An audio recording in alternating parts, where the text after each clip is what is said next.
आजी, उद्यापासून मला डबा देशील ना ग? म्हणजे काय? देईन की. हा, जावई बापू आणि निर्मला त्यांना पण आपला डबा आवडतो ना ग? हो. बरं सांग, काय काम करू मी? फॉर्म भरलास? भरीन ग आजी. आता काय मदत करू सांग ना मला. संतोषराव आले होते हॉस्पिटलमध्ये? नाही. पण मग ते रोज येत नाहीत का?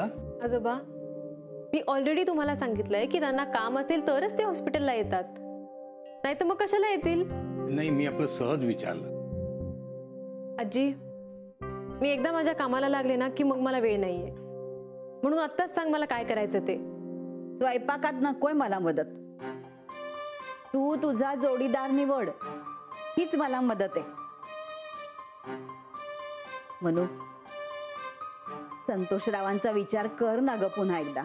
आजी, स्वयंपाक झाला की मला हाक मार, मी आत वाचत बसते.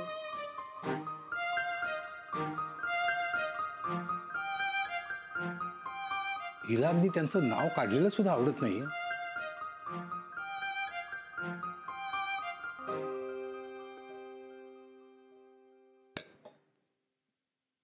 अशी काय का निघून गेली यात? बघा ना, मनू पण हल्ली जरा विचित्रच वागायला लागले नाही? असं कधी वागत होती काही? पण तिला लग्नाचा विषय काढलेला आवडत नाही की संतोषरावांचा? काही कळत नाही. पण लग्नाचा विषय काढलेला आवडत नाही वगैरे काही चालायचंच नाही. तू ना असं एकदम तिच्यासमोर बोलत जाऊ नकोस. कदाचित त्यामुळेच ती चिडली असेल. अहो मग कसं बोलू? आणि चिडली म्हणजे काय? चिडायला काय होतंय? अगं तरुण मुलगी आहे, आवडत नसेल तिला लग्नाचा विषय काढलेला. अहो पण विषय काढला म्हणजे काय लगेच उद्या बोहल्यावर उभं केलं असं होतंय का? हे बघ, तू जरा तिच्याशी शांतपणे बोल. तू ना एकदम तिला फैलावर घेतेस. काय, आपल्याला तिचं लग्न व्हायला हवंय ना, मग बोललंच पाहिजे तिच्या पद्धतीने. तेच सांगतोय मी, तिच्या कलानं घेऊया. तशी ती समजूतदार आहे. हे बघ, आपल्यातला संवाद तुटायला नको इतकंच वाटतंय मला. कळलं ना तुला? हो हो, ठीक आहे, मी बोलीन तिच्याशी.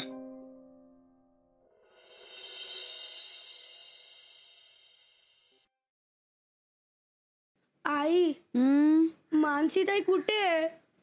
कुठे म्हणजे घरी गेली. मग ती नाही येणार का? नाही. मग आमच्याशी कोण खेळणार? बोलव ना ग तिला. तिला तिचं घर नाहीये का? पण कालपर्यंत होती ना ती इथे. अरे हो, पण आता गेली ती तिच्या घरी. तिच्या आजी आजोबा आले ना गावावरनं, म्हणून. का? तिच्या आजी आजोबांना कोण सांभाळणार? तिला जायला नको घरी? मानसीताई खूप छान गोष्ट सांगते, मला ती ऐकूनच झोपायचंय. आणि मला ती एक सायन्सचा धडा पण समजवणार होती. हे बघा, ती आता लगेच इथे येणार नाहीये. मला काम करू द्या. तू बोलव ना तिला. नाहीतर आम्हाला तिच्या घरी सोडून ये ना. अरे काय चाललंय तुम्हा दोघांचं? एकच गोष्ट किती वेळा सांगायची मी तुम्हाला दोघांना? प्लीज प्लीज प्लीज प्लीज ना आई, प्लीज प्लीज आई, प्लीज. आर्यन, अथर्व, आता बास झाला. आता धपाटे पडतील. जा.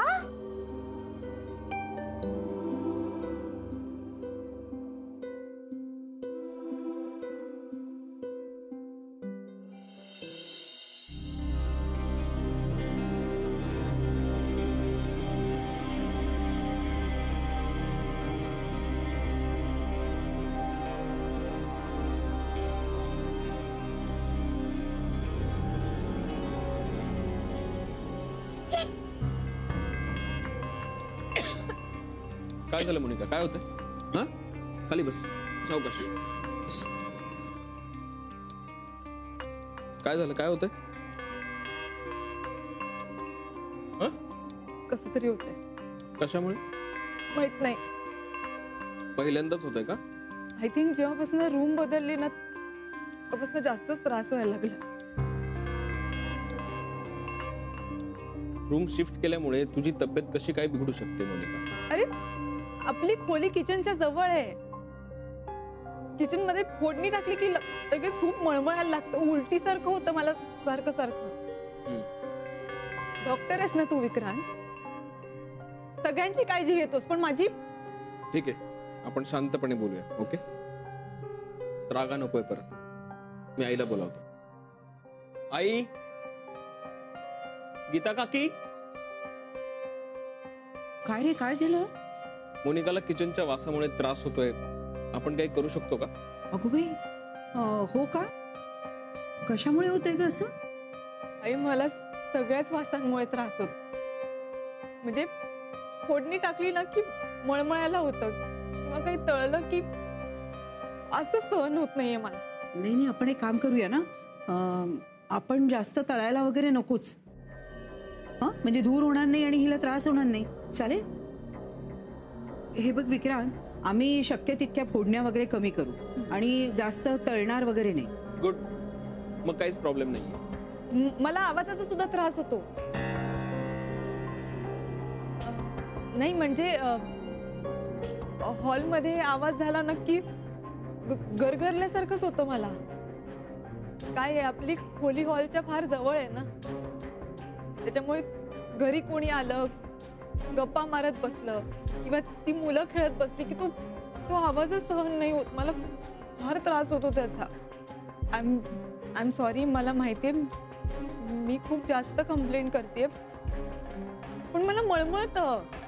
आवाजामुळे मळमळ? गीता काकी उगाच बोलतेय का मी?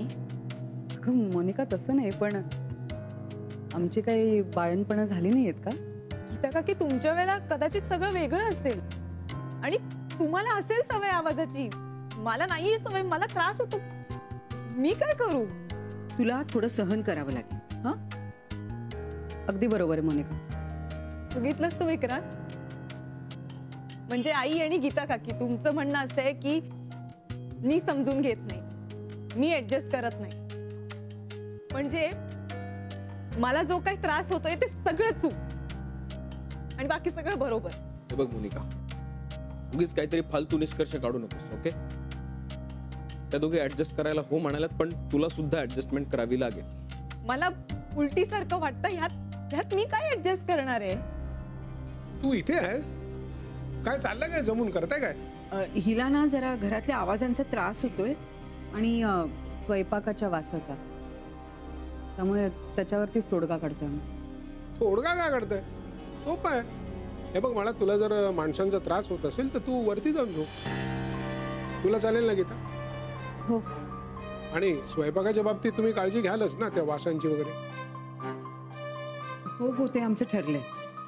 गीता, निघाला तोडगा? चला चावी. हो, चला. ओके, या. मळमळ थांबली?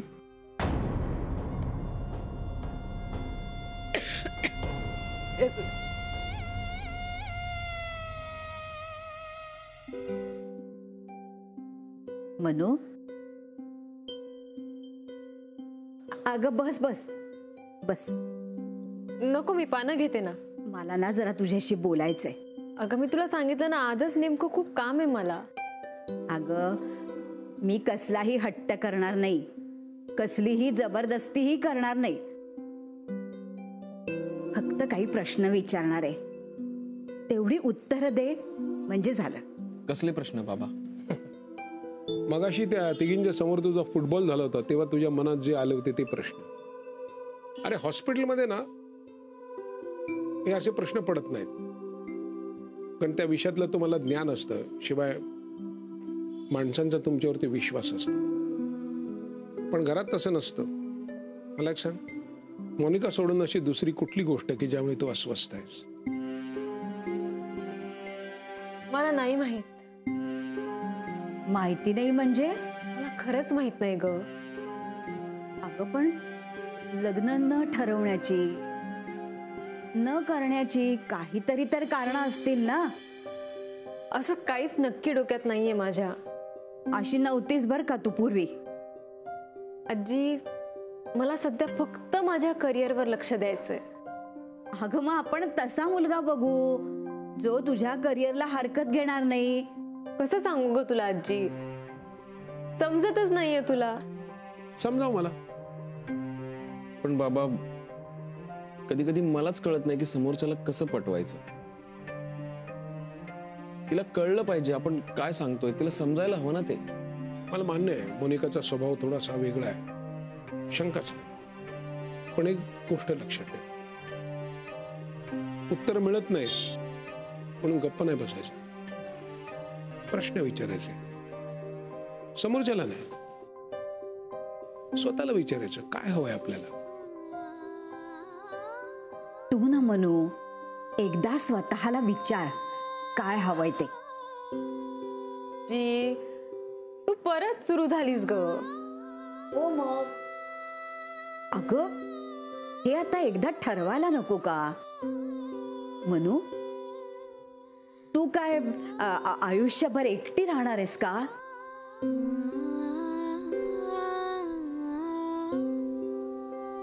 माहित नाही. आता हे काय उत्तर झालं का तुझं. मुलगा तर शोधावाच लागेल ना. शोधीन ना मग, पण नंतर. हे बघ बाळा, आपल्याला ना आयुष्यभर कोणाची तरी साथ लागते. एकटेपणा फार वाईट असतो ग. तुला आत्ता नाही कळणार ते. तू ना उगीच काहीतरी कारण सांगू नकोस बाई. समज तुझ्या नाकाला काही लागलंय आणि मी तुला सांगितलं की पुसून टाक. अशा वेळी तू काय करशील. एक तर आरसा घेशील, त्यात बघशील, पुसून टाकशील. आरसा नसेल तर समोर कोणी असेल त्याला विचारशील बाबा काय लागलंय आणि त्याच्या मदतीने ते पुसून टाकशील. हो, बस इथे तेच करायचंय. आपल्याला प्रॉब्लेम ओळखता येत नसेल, प्रॉब्लेम दिसत नसेल, समोरच्याला विचारायचं. प्रत्येक वेळेला समोरचा आपली बायकोच असेल असं नाही, मित्र असू शकतो, नातेवाईक असू शकतो, कुणीही असू शकतो, ज्याच्याशी आपण बोलू शकतो त्याला विचारायचं. स्वतःच्या मनात जे प्रश्न आहेत ना ते आधी सोडव.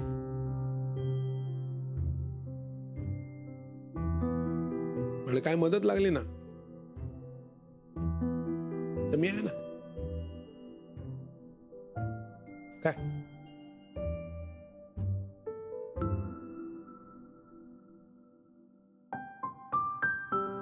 तुला माझ्याशी बोलणं जड जातंय का. म्हणजे तुला असं वाटतंय का की आजीशी कसं बोलू. तसं असेल ना तर बाळा, तुला हवं असेल ते तुला हव्या त्या व्यक्तीशी बोल. असं काही नाहीये ग आजी. हे बघ मनू, तुझ्या मनात जो गोंधळ आहे ना तो कुणाशी तरी बोलून संपव एकदाचा. मग मी नाही लागणार तुझ्या मागे.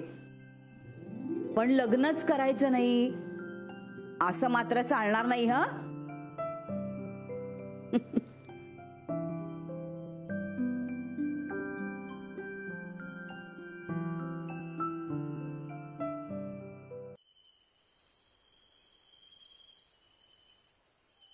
हे बघ मधुरा, आज आजी सुद्धा नाहीये, त्याच्यामुळे आपण खूप मजा करू शकतो. रान मोकळे आपल्याला. मला काही ऐकायचं नाही, तुम्ही सगळे येताय माझ्या घरी. बरं, आणि तुम्ही येताय का नाही ते नक्की मला कन्फर्म करून सांगा. नाही म्हणजे त्याप्रमाणे मला बाहेरनं खायला मागवायला लागेल ना म्हणून. ओके, ते आपण आल्यावर बघूया. तुम्ही आधी या इकडे. ओके, ठेवते मी. बाय.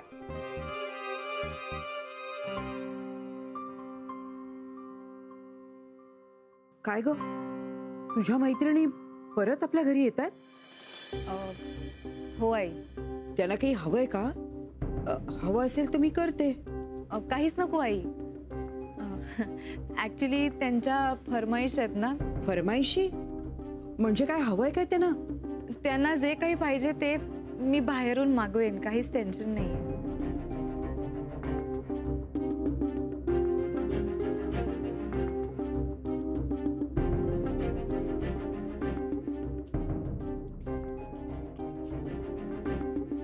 गीता, ऐकलंस का? त्या दिवशी तिच्या मैत्रिणी आल्या होत्या ना मोनिकाच्या, अगं त्या आज परत येत आहेत. परत? हो ना. वहिनी, काल रात्री आपल्यापाशी इतकी कुरकुर केली, आवाजाचा त्रास होतो म्हणून, आणि मग तिच्या मैत्रिणींचं काय? आता बघ त्या आल्या की त्या बोलणार, खिदळणार, त्याचा नाही आवाज होत. नाही वहिनी, तुम्हाला खरं सांगू, हे ना आवाजाचा त्रास वगैरे होतो ही ना मला उगाच केलेली तक्रार वाटते. त्याचा तब्येतीशी काय संबंध आहे? नाहीतर काय. आणि अगं मी तिला विचारलं, म्हटलं खायला काही घरात करायचंय का, म्हणजे तयारी करून ठेवायला गं. तर म्हणते कशी, माझ्या मैत्रिणींच्या फरमाईशी आहेत, घरचं नको, आम्ही बाहेरूनच काहीतरी मागवू. आता मला सांग, आपल्या घरातल्या साध्या स्वयंपाकाचा त्रास होतो तिला, मग बाहेरचं खाणं बरं चालतं गं? विचित्र वागते हो मोनिका. नाहीतर काय. अगं आपण एक वेळ चालवून घेतोय, पण नानू मामांकडून आईंना कळलं तर? मला तर बाई भीतीच वाटते. नाही नाही वहिनी, ही गोष्ट आपण आपल्यातच ठेवू, कारण ही गोष्ट जर का नानू मामांच्या कानावर गेली तर आईंपर्यंत पोचायला वेळ नाही लागणार, आणि मग आईंचा राग तुम्हाला माहिती आहे. पण मग आता वहिनी तुम्ही घाबरू नका, आपण आपल्या लेवलवर काय करता येईल हे बघू. वहिनी मी लहान आहे तुमच्यापेक्षा, तरी प्लीज तुम्हाला एक गोष्ट सांगते. नमतं घ्यायचं नाही, घाबरायचं नाही, नाहीतर मोनिका आपल्या डोक्यावर मिऱ्या वाटेल. मला आज असं का वाटतं की मला काही कामच नाही. हा, माझा राऊंड पण लवकर संपला म्हणून असेल कदाचित. May be. मिसेस दिवाकरांची मुलगी खूप हेल्दी आहे, काहीच प्रॉब्लेम नाहीये, खूप गोड आहे ती. That's good. तू बोललीस त्यांच्याशी? नाही. काय झालंय तुला? तू असं ठरवलंयस का की आज इतकेच शब्द बोलायचे, एक अक्षर सुद्धा जास्त बोलत नाहीयेस? कशी येत आई? तेवढं सोडून विचार, त्या विषयावर मला आता काहीच बोलायचं नाही. काय झालं? परत काही झालं का? नाही, काही नाही.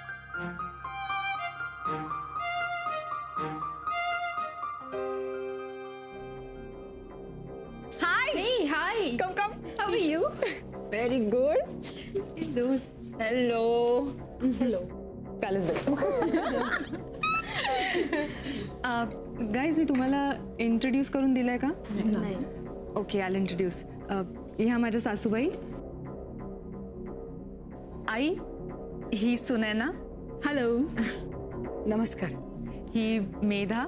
हॅलो काकू. आणि ही मधुरा. हाय. आणि ह्या गीता काकी. गीता काकी या माझ्या मैत्रिणी. हॅलो. मोहन काका, मी इंट्रोड्यूस करून देते. हे मोहन काका आहेत माझे चुलत सासरे. सासरे? Monika, he is so handsome.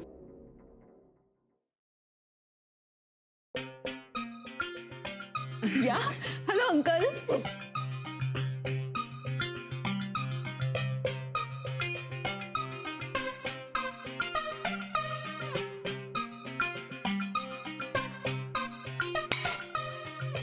Selfie घेऊया एक.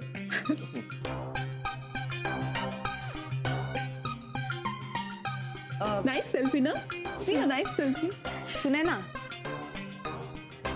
गीता काकींचे हस्बंड आहेत ते. Sorry,